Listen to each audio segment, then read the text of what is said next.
حنان شاہ کہتے ہی وہ بھاگنے کے ارادے سے دوڑی۔ میر نے پٹ سے آنکھیں کھولی، ثانی دروازے تک پہنچ چکی تھی۔ میر تیر کی تیزی سے اس کی طرف بڑھا جو اب دروازہ کھول کر باہر نکلنے کو تھی۔ میر نے جھٹکے سے اس کا ہاتھ پکڑا، پھر دوسرا ہاتھ بھی اپنی گرفت میں لیا اور پیر کی مدد سے کھلا دروازہ باندھ لیا۔ میر نے ثانی کے دونوں بازو پیچھے کی، وہ اس کے اتنا قریب تھی اس کا اثر شاہ میر کے سینے سے ٹکرایا۔ مجھ سے چلاکی مسز میر، اب بولو کون پسند ہے، اور خبردار جو اب اس کا نام زبان سے لیا بھی تو۔ میر نے مصنوعی حبکی دکھاتے ہوئے اسے کہا۔ شاہ ابھی اس نے کہنا شروع کیا تھا کہ میر نے اسے گولی سے نوازا۔ ثانی بے احتیاط ہنسنے لگی۔ شاہ میر ثانی نے لرزتی پلکوں سے اقرار کیا۔ میر کی بدلتی نظروں سے اس کی پلکیں خود بخود جھکی۔ جانے میر بہت تنگ کر دیا مجھے، جھکی پلکوں کو دیکھ کر وہ مسکراتے ہوئے بولا۔ محبت کی مہر اس کے پیشانے پر سب کی۔ کھٹکے کی آواز پر دونوں نے چونک کر دیکھا تو عنایا دروازہ کھولے سامنے کھڑی تھی، اس کے ہاتھ میں پکوڑے سے بڑی پلیٹ تھی۔ آئی ایم سوری، مجھے لگا تھا ثانی اکیلی ہوگی۔ آؤ بیٹھو عنایا، میں بھی فریش ہونے جا رہا تھا، تم بیٹھو ثانی کے ساتھ۔ میر آپ کے آنے سے پہلے ہم ساتھ ہی فلم دیکھ رہے تھے، اور پتہ ہے شاہ رخ خان عنایا کا فیورٹ ہیرو ہے۔ ہم اسی پر بحث کرتے پھر عنایا پکوڑے تلنے چلے گی، اور میں نے سوچا آپ سے بحث کنٹینیو کر کے تنگ کروں۔ اچھا تو اتنی دیر سے مجھے بیوقوف بنا رہی تھی، میر نے کہتے ہی ہلکے سے اس کی ناک دبائی، جس پر ثانی ہنسی۔ اس وقت میر عنایا کی موجودگی فراموش کر چکا تھا۔ عنایا کو اپنا یہاں رکنا مہار لگ رہا تھا، لیکن بغیر بتائے جانا بھی اسے عجیب لگ رہا تھا۔ اسی کشمکش میں گر تھی احمد کی آواز ہے جو شاید اسے پورے گھر میں ڈھونڈ رہا تھا۔ احمد مجھے ڈھونڈے ثانیہ، میں اسے دیکھ کر آتی ہوں۔ ثانی اور میر جو خود میں کھوئے تھے عنایا کی آواز پر ہوش میں آئے۔ عنایا تو کہتے ساتھ چلی گئی۔ ثانی میر سے الجھنے لگی۔ میر آپ بھی نہ باتوں میں الجھا دیا، وہ بیچاری شرمندہ ہو گئی ہوگی۔ وہ روٹھی روٹھی سے ناراض لہجے میں بولی، کوئی شرمندہ نہیں ہوئی ہوگی، تم یہ بتاؤ آج کل بہت بولنے نہیں لگ گئی؟ جب سے گڈ نیوز سنی ہے میری فکر ہی نہیں۔ ویسے تو نیچے تک دوڑی چلی آتی تھی میر، آپ کا والٹ، چابی، آپ کی فائل، اور اب یار کوئی ویلیو ہی نہیں۔ ابھی سے یہ حالت تو نہ جانے آگے کیا ہوگا، تم تو بچوں کے آنے تک مکمل طور پر مجھے بھول چکی ہوگی۔ وہ بے چارگی سے بولا۔ میر آپ جالس ہو رہے ہیں، عنایا نے ہنسی ضبط کرتے کہا۔ وہ نہیں تو کہ آج مجھے بابا سے پیسے لینے پڑے کیونکہ آپ مجھے والٹ دینا بھول گئے۔ آج لنچ کرنے میں ہوٹل گیا تھا، وہاں جا کر پتہ چلا جیب میں والٹ نہیں۔ اگر بابا صحیح وقت پر نہ آتے تو آج مجھے برتن دھونے پڑتے۔ تم خود سوچو، شاہ کنسٹرکشن کا چشمہ چراغ ہوٹل میں برتن دھو رہا ہے، یار کیا ویلیو رہ جاتی میری۔ ثانی کو ہنسی کا دورہ شروع ہوا تو ہنسی چلے گی۔ میر بھی اسے دیکھ کر مسکرا اٹھا۔ او گاڈ میر، واقعی میں حیا کو بتا کر آتی ہوں۔ جانے کے لیے دوڑی ہی تھی کہ میر نے ہاتھ پکڑ لیا۔ ہاں ہنسی خوشی شوہر کے قصے سناؤ، 2-3 اور بھی ایڈ کرنا۔ میر نے اسے گلا جس کا اثر یہ بغیر وہ صبح والی بات بتانے لگی۔ میر میں آپ کو بتانا ہی بھول گئی، آج تائی امی آئی تھی، ان کا کہنا اسی ویک حیا کی رخصتی کر دے، سب راضی سے بابا سے اجازت چاہیے انہیں۔ ثانی تو بولے جا رہی تھی، میر دھما ہوتے چہرے کے ساتھ سب سن رہا تھا۔ اس کے قدم اب نور کے کمرے کی طرف بڑھ رہے تھے۔ ماما حیا ابھی بچی، آپ اتنی جلدی اس کی رخصتی کیسے کر سکتی ہیں؟ نور جو حیا کی فرمائش پر لذانیہ بنا رہی تھی، میر کی بات پر مسکراتی وہ ابھی تک اسے اپنی نئی گڑیا ہی سمجھتا ہے۔ میر میں نے ابھی بابی کو کچھ نہیں کہا، جب تک اذلان ہاں نہیں کرتے میں کیسے حامی بھر سکتی ہوں؟ نور نے لذانیہ آمن میں رکھتے ہوئے کہا۔ میر ابھی بھی برشات، اس کا دل معمولی رفتار سے تیز رہ رہا تھا۔ اتنے دن ہو گئے وہ ابھی بھی چاہ کر کچھ نہیں کر سکا۔ نہ حیا سے اس کی بات ہوئی نہ بابا سے۔ تو آپ انکار کر دیں، میں نے بہت کچھ سوچا، حیا کے لیے ایک ہی تو بہن ہے میری، اس کی شادی بھی عدل میں کر دوں۔ میر شاذر ضد پکڑ کے بیٹھ گیا، پتہ نہیں کیوں وہ کسی کی بات سننے کے روادار نہیں۔ بابی نے بہت مان سے کہا ہے، وہ عنایا کی وجہ سے پہلے ہی پریشان تھی، اور اب شاذر تم خود سوچو، ایک ماں کی کیفیت۔ نور خود بھی راضی تھی، اسی وجہ سے میر کو کال کر ہی تھی، اور یہ بات میر نے محسوس کی۔ میر حیا کے آنے سے میرے گھر میں رونق ہوگی، آنا تو اسے ہے، جلدی یا دیر، اگر جلدی آ جائے تو کیا فرق پڑتا ہے۔ عائشہ نور کو ڈھونڈتے کی چماگی۔ میر کی بات وہ سن چکی تھی۔ تائی امی ابھی وہ بچی ہے، میر نے کمزور سا احتجاج کیا۔ میر میں نے کون سا اسے گھر کے کام کرانا ہے، ابھی میرے ہاتھ پیر سلامت ہے، اور وہ بھی ہے سے پڑھائی مکمل کر لے، پھر گھر تو اسی کا ہے، جب چاہے سنبھالے۔ جی تائی امی، اب اسے اذان کے ذریعے انکار کر سکتا عائشہ، اس کی بڑی تائی ماں سامان ہے، وہ ان سے بحث نہیں کر سکتا۔ میر میں عنایہ کو لینے آئی تھی، اب مہمانوں نے آنا ہے، ایسے میں بڑی بہن کا ہونا لازمی ہے، تم اسے کہو میرے ساتھ چلے، تمہاری بات سے وہ انکار نہیں کرے گی۔ ان کی بات سن کر میر کا دل چاہا اپنا سر دیوار میں دے مارے، ابھی بات پکی ہوئی نہیں، بابا کو معلوم نہیں، گھر کے کافی افراد لا علم ہیں، اور جہاں دو خواتین نے ہاں میر کیا بالی بس شادی ہو گئی۔ میر ان دونوں کو چھوڑ کر عنایہ کو بلانے چلا گیا۔ عنایہ احمد کو لے کر کمرے میں آ گئی، اسے ایک پکوڑا تھما کر پلیٹ سائڈ پر رکھ دی۔ اسے اپنی غلطی کا احساس بہت پہلے ہو چکا تھا، اس نے اپنے رشتے کو بچانے کے لیے ہر ممکن کوشش کی تھی، لیکن شاید قسمت میں یہی ہونا لکھا تھا، وہ جانتی ہے میر پر اب اس کا کوئی حق نہیں، اب تو شاید ان کے بیچ وہ بے تکلفی بھی نہیں رہی جو شادی سے پہلے، لیکن اب میر کو ثانی کے ساتھ دیکھ کر ایک عجیب سا احساس اس کے اندر جگا۔ اگر وہ ثانی کی جگہ ہوتی تو اس کے ساتھ مسکرا رہی ہوتی، اور وہ جگہ تو عنایہ کی تھی جسے خود چھوڑ کے وہ غلط راہ پر نکل پڑی، لیکن اب وہ جگہ جو ثانی کی تھی، اس سب میں اس بیچاری کا کیا قصور؟ غلطی تو میری تھی، اور میر تو شاید ساری زندگی میں انتظار میں گزار دیتا، اگر ثانی اسے نہ ملتی تو میر نے یہ سب میرے لیے ہی تو کیا تھا، ثانی سے شادی نہ کرتا تو میں عارف سے کیسے نکاح کے بندھن میں بندھ پاتی۔ عنایہ ابھی اور نظریں پورے کمرے دوڑانے لگی، وہ اپنے ساتھ ایک بیگ لائی تھی جو اسے مل نہیں رہا تھا، کمرے میں ہر طرف دیکھنے کے بعد جب بیگ نہ ملا تو وہ ڈریسنگ روم میں چلی آئی، بیگ سامنے ہی پڑتا، شاید کپڑے نکالتے وقت وہ بیگ یہیں بھول گئی۔ عنایہ نے بیگ میں سے اپنا پرس نکالا، وہ چیز جو کب سے اس نے چھپا رکھی تھی اب نظروں کے سامنے تھی۔ عنایہ نے پرس کی پہلی زپ کھولی تھی، اسے وہ انگوٹھی ملی جو میر نے اسے انگیجمنٹ والے دن پہنائی تھی، اسے دیکھ عنایہ کی آنکھوں سے کئی اشک بہہ نکلے۔ تم غلط راہ پر چال نکلی ہو عنایہ۔ میر کب اس کے سامنے آ کھڑا ہوا، عنایہ کو خبر نہ ہوئی، میر میں وہ اس کے پھڑپھڑاتے ہوں یکدم بینچ کی کیا کہتی وہ اسے، چوٹ اس کے دل میں تھا، تائی میں تمہیں لینے آئی ہیں، اور میرے خیال سے اب تمہیں چلے جانا چاہیے عنایہ۔ میر کا لہجہ نارمل تھا، اسے آئندہ آنے والے وقت کے لیے تیار کر رہا تھا، وہ اس کا بھلا چاہتا تھا، اس کے لیے بہت کچھ سوچ چکا تھا، اور اسے امید تھی اس بار عنایہ اس کی کوئی بات رد نہیں کرے گی۔ میں احمد کو لے کر جا رہا ہوں، تم آ جانا۔ وہ احمد کو اٹھا کر اس کی آنکھوں کے سامنے سے اوجھل ہو گیا۔ عنایہ بہت قدموں کے ساتھ اس کے پیچھے چل دی، لاہور آنے کے بعد سے کافی کچھ بدل چکا تھا، اس نے اپنی ماں کے رویے میں تبدیلی محسوس کی تھی، اب اس کے چہرے پر بیزاریت نہیں ہوتی، وہ ہر وقت روتی نہیں تھی، گھر کا ماحول یکدم پرسکون ہو گیا تھا، لیکن نہ جانے کہ ان کا رویہ حیا کے ساتھ سر تھا، اور بابا یہاں خاموش ہو جاتے، کبھی کبھی انہیں ڈانٹے لیکن وہ کان بند کر لیتی، حیا ان سے دن بدن دور ہوتی جا رہی تھی، ایسے میں خود حیا کے زیادہ قریب رہنے لگا کہ کہیں وہ اس کی طرح احساس محرومی کا شکار نہ ہو جائے۔ وہ روز ریس کے دوران اس کی کلاس میں جاتا، دونوں ساتھ لنچ کرتے، وہ اس سے خود ہوم ورک کرواتا، چھٹی ٹائم اسے ساتھ لے کر نکلتا، لیکن بہت جلد اس پر ادراک ہوا حیا اس سے مختلف کوئی سہمی چڑیا نہیں بلکہ اچھی خاصی سمجھدار ہے۔ جلد ہی نور اس کی حرکتوں سے تانگ آ گئی، ایک بار تو باقاعدہ وہ سامان پیک کر کے گاؤں نکلنے کو تھی، لیکن بابا کے آ جانے سے جا نہیں پائی، وہ جو اس کی بہن کم سے کم اس کی طرح ڈرپوک نہیں تھی، لیکن ایک شخص کے سامنے آتے وہ شیرنی بھی ہرن بن جاتی، اپنی ساری بہادری کو بیٹھتی، شاید ایسا کیوں تھا وہ کبھی جان نہ پایا۔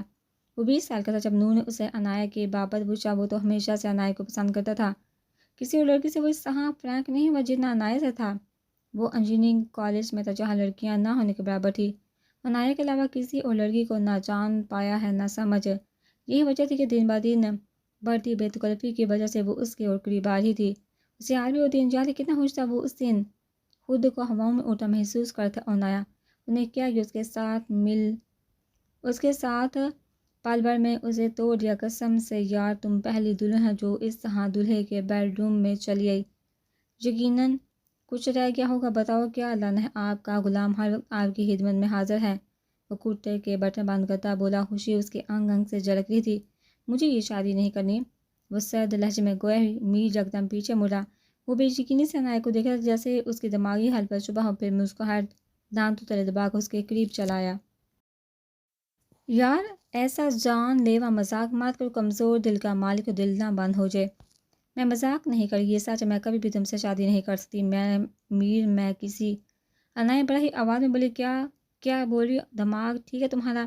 وہ خوب زیادہ لہجے میں گویا وہ سے اپنی دنیا بننے سے پہلے اجڑتی ہوئی محسوس ہو رہی تھی، دل کے کونے میں درد کی لہر اٹھتی محسوس ہوئی، کیا تمہارا ٹھیک ہے، میں کیسے ایسے شخص سے شادی کر سکتی ہوں جو مینٹلی